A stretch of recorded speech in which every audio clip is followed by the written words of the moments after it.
मित्रांनो, ओलाचे बुकिंग आता सगळ्याला मिळेल असं एक अपडेट येत आहे आणि त्याला कुठल्याही आता जुने पण बंद होईल असं मला वाटतं.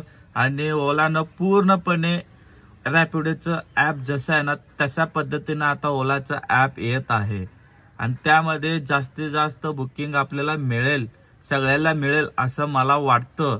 पण आता ते अजून तरी आले नाही, फक्त डेमो दिलेला आहे. सेम सेम म्हणजे टोटली पूर्ण एक प्रकारचं रॅपिडोज आपण चालवतोय असं वाटेल तुम्हाला, पण ते ओलाचं ॲप असेल. ते आता कधी लॉन्च होणार आहे, कधी अपडेट येईल सांगतात ना. ते अपडेट आल्यानंतर तुम्हाला त्याचं पूर्णपणे सांगतोय पूर्ण. तर ते पूर्ण फीचर्स कसं असणार ते सगळं ऐकण्यासाठी आपल्याला फॉलो करा आणि व्हिडिओ त्यांना शेअर करा ज्यांना ओलाचे भाडे भेटत नाहीत त्यांना. ठीक आहे मित्रांनो, तर लवकरच येईल अपडेट. तर त्याचं अपडेट मी पूर्णपणे तुम्हाला सांगेलच. ठीक आहे.